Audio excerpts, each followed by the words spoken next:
por que você deveria investir somente em ações de dividendos nesse momento. Principalmente agora que as taxas da renda fixa estão lá em cima, inclusive CDB pagando mais de 14% ao ano. Mas o fato é que com as empresas corretas de dividendos, a tua rentabilidade pode chegar a 19% ao ano, o que tende a ser muito maior. Como? Por quê? Será que faz sentido mesmo investir só em ações de dividendos? É isso que a gente vai ver no vídeo de hoje.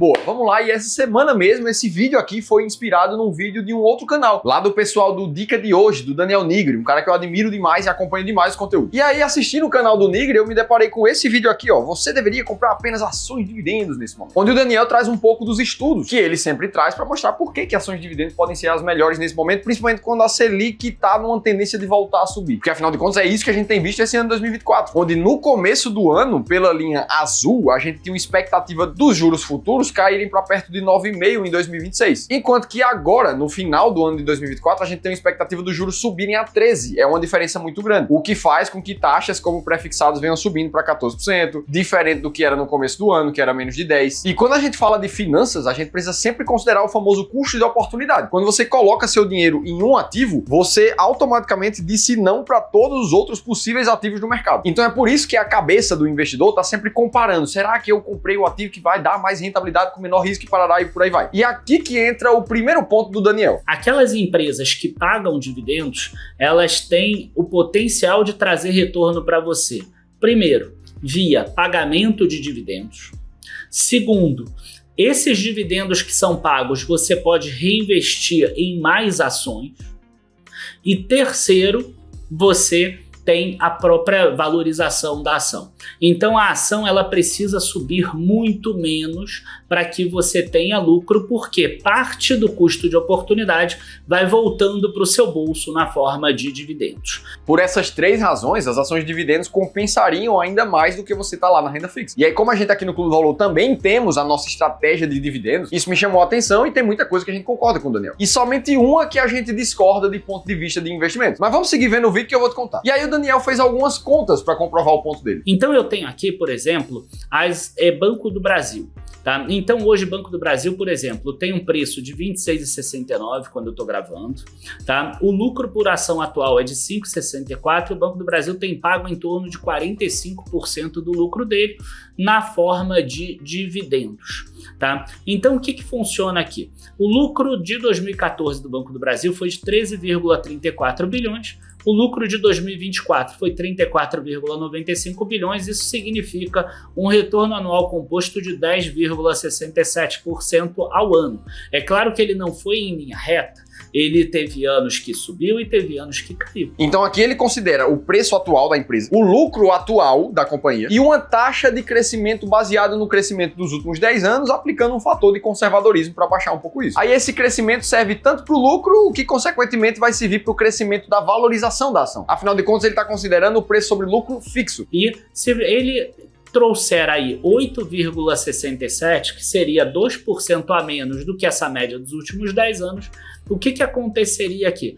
Se ele nem mesmo se valorizar em relação ao preço sobre lucro dele, quer dizer, se o Brasil continuar com essa taxa atual, você tem uma taxa de 19% ao ano, que é muito maior do que o CDI e que é muito maior também do que a taxa do pré-fixado que eu passei antes lá de 13,02%. Só com o retorno do lucro crescente já daria para ter retornos acima da inflação. E isso também fica claro em diferenças como essas aqui, ó. Se a gente olha para o próprio Banco do Brasil, nos últimos 10 anos, sem considerar dividendos, a gente vai ver uma alta ali de 101%, como eu destaquei nesse gráfico. Agora, considerando o mesmo Banco do Brasil nos mesmos 10 anos, considerando o reinvestimento dos dividendos, a gente chega numa alta de 228%, é mais do que o dobro. E aí entra um outro exemplo que o Daniel trouxe da Vale. Passar para outros exemplos aqui, tá? Então eu passei aqui agora para Vale, por exemplo. Vale é uma empresa que ela tem um preço hoje de R$ 60,55, tem um lucro por ação de R$ 10,74 e tem pago em torno de 2/3 do lucro na forma de dividendos. Tá? Se ela não se valorizar em relação ao preço sobre lucro dela, ela mantiver isso constante, e essa aqui é uma métrica que eu tenho mantido constante nesse vídeo, mas é claro que se o juro cair, essa métrica aqui melhora, então o retorno pode ser ainda maior, a gente tem o seguinte aqui, né? Se ela crescer 6,44% você tem essa mesma taxa de retorno aqui de 19,03%, tá? Então a Vale aqui em 2012 ela teve um lucro de 9,4, 2024 48,99 nos últimos 12 meses. Isso dá uma taxa de crescimento de 15,43%. Vocês vão ver aqui que eu botei um crescimento bem mais baixo do que a média, por ser uma empresa cíclica e também pelo minério de ferro tá aí em perto de $100, o que eu acredito que vai ser um pouco menos no futuro. Logo eu já acabei ancorando ali um pouquinho para baixo. Então, de novo, foram estimativas baseadas no crescimento dos últimos 10 anos, com seu fator de conservadorismo. E aí ele faz um outro exemplo, caso uma empresa não pague dividendos. Para um exemplo aqui para vocês que é o seguinte: vamos imaginar que a Vale ela pare de pagar dividendo nesse momento e ela mantenha todo o resto constante.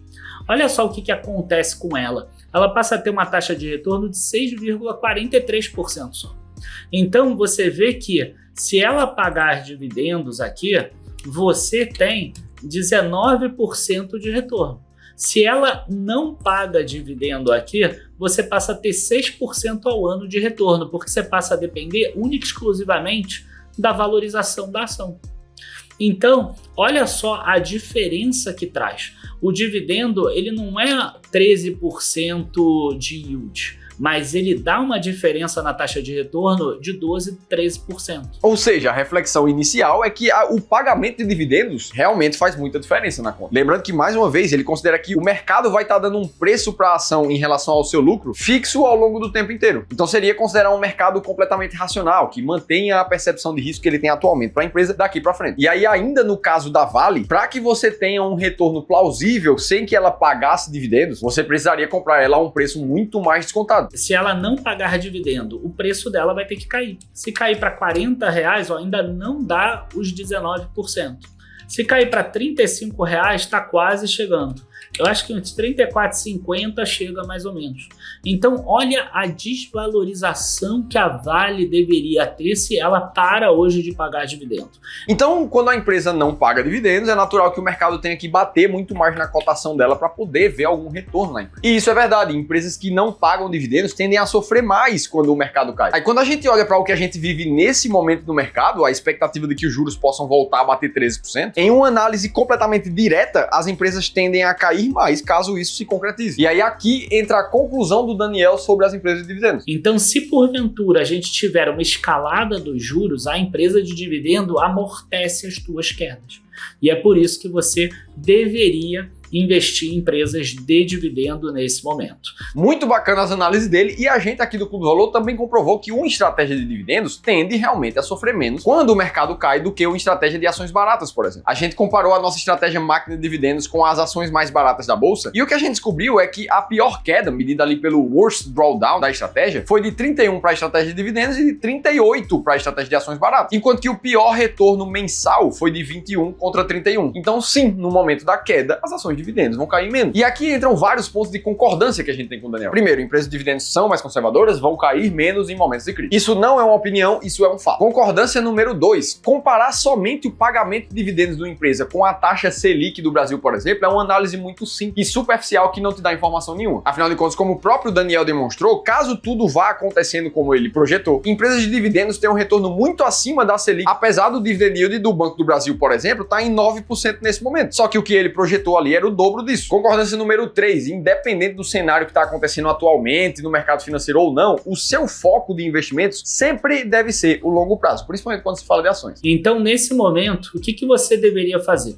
Você deve investir, como sempre, visando o longo prazo. Você vê que todos os nossos simuladores aqui pensaram uma saída apenas em 2029. Seguir investindo para o longo prazo, as nossas projeções aqui focam nisso, é o que disse o Daniel. E é aqui que entram alguns pontos de discordância da nossa filosofia de investimento. Aqui no Clube do Valor, a gente acredita que tentar projetar o futuro não funciona muito bem. Afinal de contas, não é tão simples assim fazer projeções. Para 99% de nós, seres humanos, as chances de errar são muito maiores do que as chances de acertar. Afinal de contas, o Daniel é um profissional de mercado há décadas fazendo o que ele faz. Ele tem uma empresa de de análise de ações e vive somente disso. É natural que ele tenha mais assertividade para fazer projeções. Só que investir assim não funciona para 99% das pessoas. Não à toa, a gente tem vários estudos no Brasil que demonstram o viés emocional que acaba interferindo na capacidade de julgamento dos profissionais do mercado. Como esse estudo aqui da Universidade Federal da Bahia, mostrando o viés de seleção dos analistas. Ou esse outro aqui da Universidade Estadual de Maringá, que basicamente mostra que em períodos de menor incerteza, analistas tendem a ser mais otimistas. E em períodos de maior incerteza, analistas tendem a ser mais pessimistas. Ou seja, o estudo contribui para a literatura e explica por que e como os vieses emocionais afetam as projeções dos seres humanos e profissionais analistas. Então fazer projeções não é uma coisa que a gente acha legal. Ponto número 2 é que a bolsa tem mais de 400 empresas diferentes, mais de 400 fundos imobiliários diferentes. Como é que a gente vai fazer projeções para todas? Afinal de contas, se eu pego uma dúzia de ações e faço projeções para elas, quantas e quantas outras boas oportunidades, custos de oportunidades eu posso não estar vendo por conta disso? E aí como é que eu faço para olhar para todas as empresas da bolsa de uma forma só? Por aqui a gente acredita que não precisa fazer isso. Não precisa fazer projeções e não precisa escolher uma meia dúzia de empresas para estudar a fundo. O que a gente prefere é a forma sistemática de investir, que é mundialmente conhecida como Factor Investing. Uma filosofia que não é pioneirismo nosso, ela é falada há décadas no mercado financeiro com alguns livros muito icônicos, como esse do Andrew Birkin, e que nos ajuda a encontrar exatamente a hora certa de comprar ou de vender um ativo. Porque não é porque um ativo está na nossa estratégia agora que eu vou continuar investindo nele para sempre. O próprio Banco do Brasil, uma das empresas mais famosas atualmente, que fez parte do estudo do Daniel, se a gente puxa um histórico de longo prazo, mesmo contando os dividendos, o Banco do Brasil perde para o CDI aqui no Brasil. A única forma de ter ganhado dinheiro era se você soubesse realmente a hora certa de comprar ou de vender. E aí, para saber como fazer isso, a gente tem as nossas estratégias de investimentos no Clube do Valor, como por exemplo a máquina de dividendos, que olha somente para empresas que têm liquidez maior do que 3 milhões de reais por dia, que tem consistência de pagamento de dividendos por mais de 5 anos, que tem lucro positivo nos últimos 12 meses pelo menos, e que tem as maiores médias de dividend yield nos últimos 3 anos. E foi justamente investir assim que trouxe um retorno de mais de 22% ao ano para os investidores, que demonstra muito bem a tese de que investir em empresas de dividendos faz muito sentido, como o próprio Daniel trouxe. Mas não é só isso, todas as carteiras de investimentos aqui do Clube do Valor contam com estratégias sistemáticas como um todo. E aí a gente forma o nosso famoso sistema de alocação estratégica, que está todo definido nessa imagem aí que vocês estão vendo, com todas as nossas estratégias de investimento. É esse sistema que nos dá total clareza para ajudar a investir 2,5 bilhões de reais nos nossos clientes de gestão e consultoria de investimento. Não só em ações, mas na carteira como um todo, inclusive na renda fixa. E é por isso que mesmo estratégias mais conservadoras de investimentos têm dado um retorno muito acima do CDI e do Ibovespa, como mostra esse gráfico. E quanto mais arrojadas forem as estratégias, maior o retorno que ela tem em cima dos benchmarks. Inclusive, você também pode ter acesso a uma sessão de consultoria gratuita conosco. A gente está literalmente doando 1 hora dos nossos especialistas de investimentos, treinados para aplicar a nossa filosofia de investimentos, para olhar para o teu caso de forma individual, ver como é que você está investindo hoje e como é que você poderia estar investindo melhor. Para você participar é 100% gratuito mesmo, então não tem o que perder. A única coisa que você precisa fazer é fazer a leitura desse QR Code que está aqui na tela para você, ou clicar no link que está na descrição do vídeo e gastar 30 segundos do seu dia para preencher um breve formulário que a gente vai entrar em contato contigo. Dito isso, a gente fez um react aqui no vídeo do Daniel falando o que é que a gente concorda e o que é que a gente discorda. Agora, se você quiser entender por que o mercado financeiro está num momento de mudança de era que a gente não tinha visto ainda no Brasil, você precisa assistir esse outro vídeo aqui que a gente contou tudo isso em detalhes. Estou te esperando por lá.